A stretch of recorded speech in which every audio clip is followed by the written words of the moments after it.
Hello everyone, welcome back to my channel. I am Leo, super excited to come to you today. So as you can see, this is my room and I like the fact that I'm standing right like underneath this light.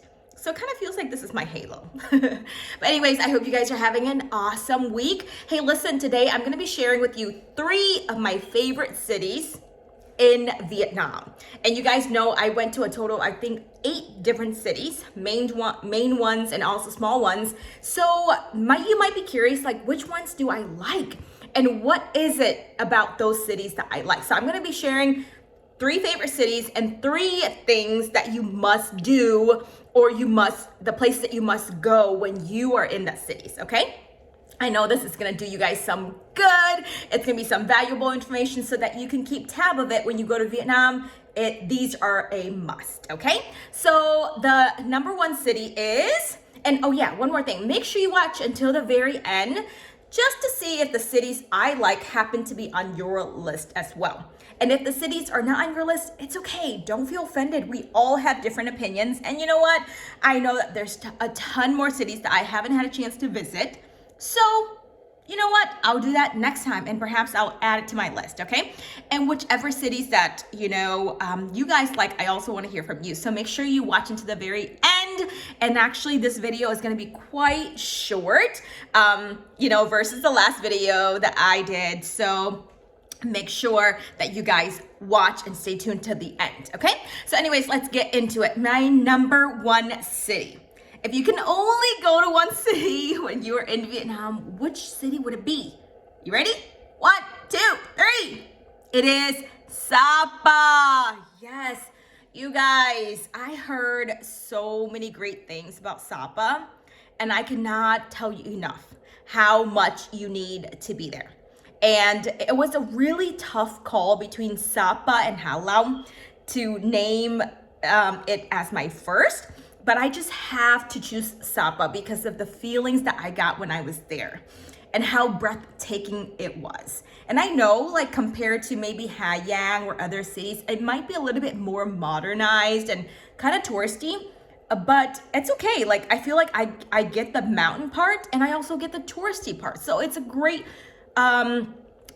combo. And Sapa to me feels like the next level up of Dalat. For those of you guys who don't know, Dalat is the most, if not one of the most, visited cities in Vietnam. And it's actually located about 6 hours from Ho Chi Minh City. And they always go to Dalat. A lot of people from Ho Chi Minh or the South always go to Dalat for their vacations or whatever. It's because of the nice, cool weather. Well, Sapa is like that as well, but except it's surrounded with mountains, you guys. And the best thing is they have staircase rice paddies every single place. Whenever like you're up in this mountain, you'll be able to look down and literally it takes your breath away. And my favorite thing though about Sapa is the fact that they have so many different coffee shops that you should go to, because Vietnam is coffee culture, right? So they take they're very serious about decorating their coffee shops, make sure the atmosphere is nice, it's inviting, it's warm. They have a nice menu, of great things listed.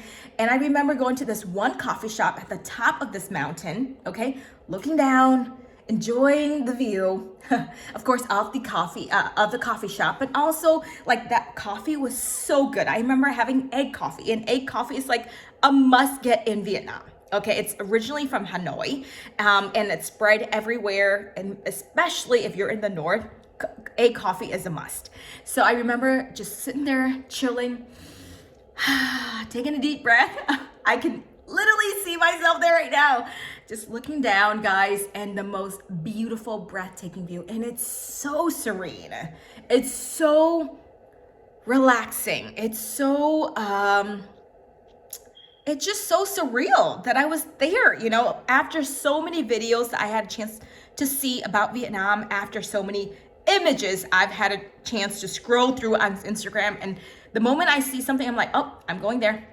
absolutely going there. So stop. But yeah, so first thing is the mountain, right, in that coffee shop. And I'm going to link the name of that coffee shop. It's called Gamjai Coffee.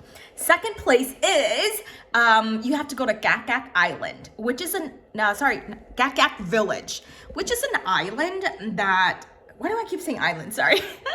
Which is a village that a lot of minorities, Vietnamese minorities would live back, in the days, right? They don't live there anymore. So they use that village as a place for tourists to wander around in, but they've got a beautiful waterfall right above, like, as soon as you go down into the village, there is going to be a really nice restaurant with an awesome view, the waterfall, the whole village.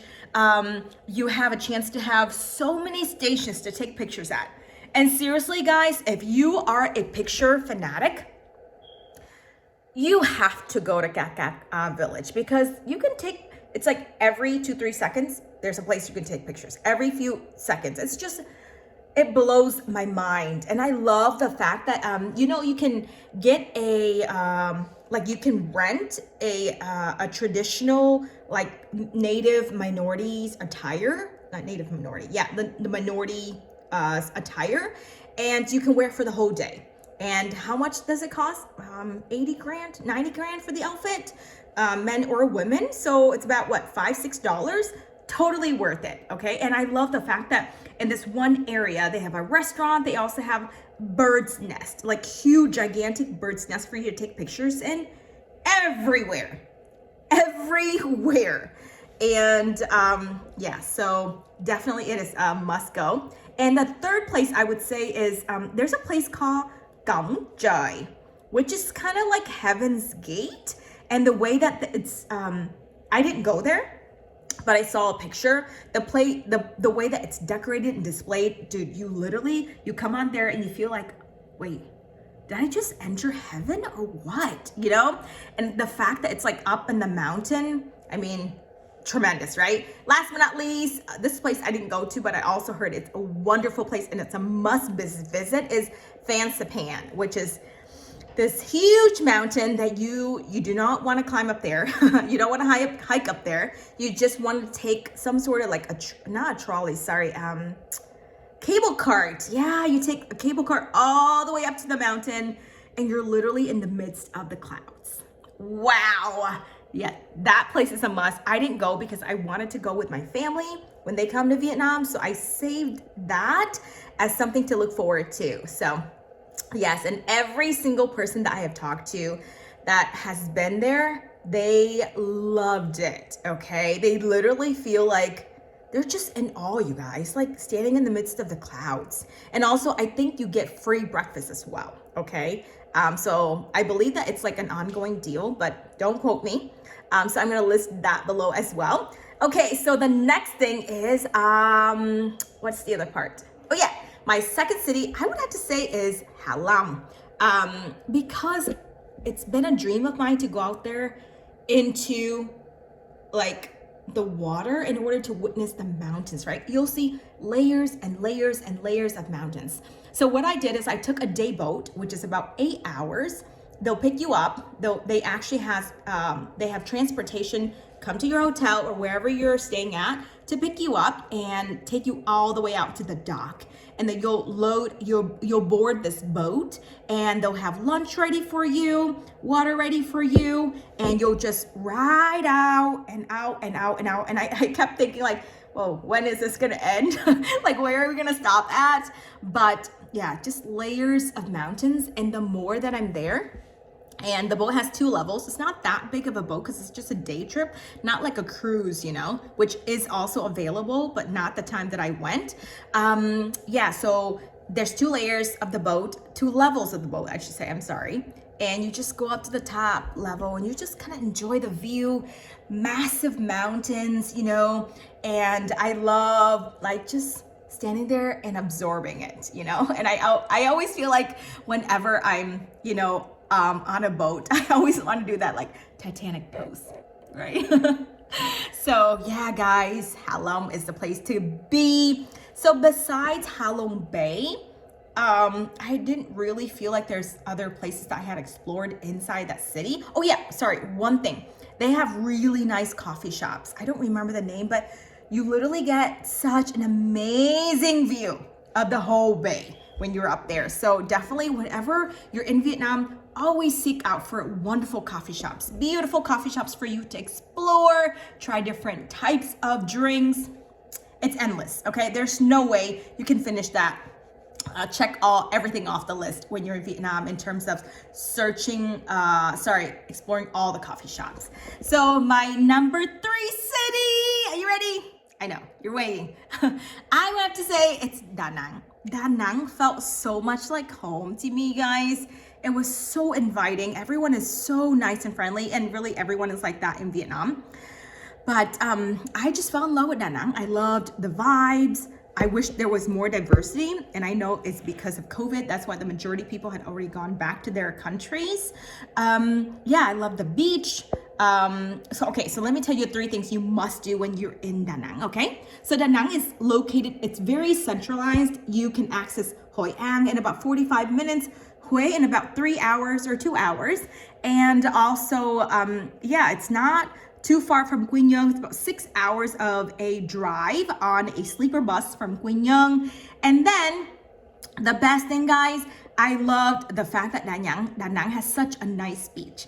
I'm definitely a beach person because I love to see palm trees. Like, palm trees excite me, you know, because the city that I live in, which is Atlanta, Georgia, we don't really have palm trees here. I would have to wait to go to California or Florida to see it. So when I see palm trees, I'm so excited. So first off, go to the beach. It's usually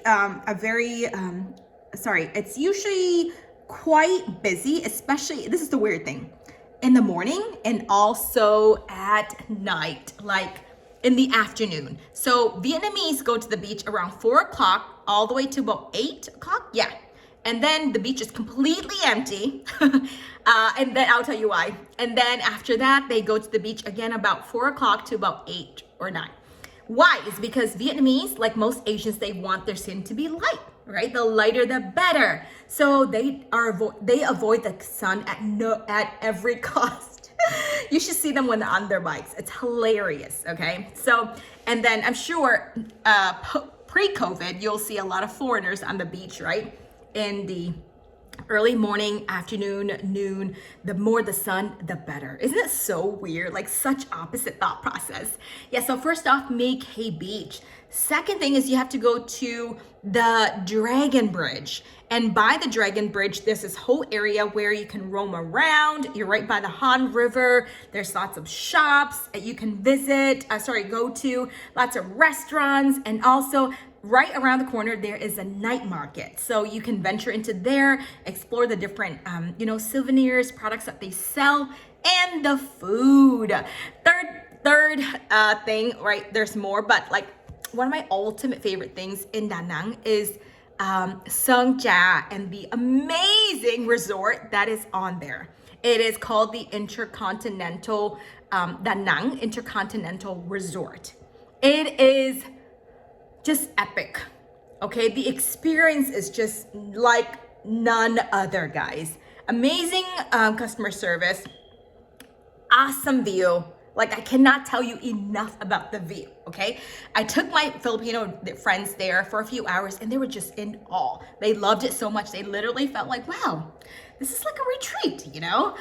Yeah, and they've got a couple of restaurants in there that are really famous. They've been in the papers many times. It's listed as like one of Vietnam's most famous locations in a hotel. And there's this one place called the Citron. It's like you'll sit there right on top of like the mountain. You'll see the view of the ocean and whatnot, and the view of like the actual houses in the resort. And the place where you're sitting, it's actually an inverted Vietnamese hat. It's called the Citron. So yes, that is a must, okay? So what I want to tell you guys is Vietnam has so many places to explore, okay? I know that there's so many other cities in on the list. Don't kill me if I didn't talk about your city. I will talk about, you know, the rest of the cities and things to do, but definitely, guys, these are a must visit when you're in Vietnam. Okay, so I did mention that this video is gonna be short. It's shorter than the last one, okay? But I hope you guys have a chance to, you know, kind of, I hope you get inspired. I hope you feel motivated. You're like, man, whatever it is, I have to work hard. I gotta save money. I got to go to Vietnam, and put Vietnam as one country on your bucket list. Like, you cannot, like, you haven't lived until you've been to Vietnam, and you cannot die before visiting Vietnam. Okay. So yeah, anyways, I had a great time sharing with you guys today. Let me know if you've been to Vietnam, which one was your favorite city, or top 2 or 3. If you haven't been yet, what is one of the cities that you would love to visit based on the things that you've seen on Instagram or YouTube or whatever, okay? And if you guys want me to share more videos like this, let me know in the comment below. So anyways, guys, really grateful for you. You've been awesome. Thank you for all your support as always. And I love you guys, respect you guys, and see you guys in the next video.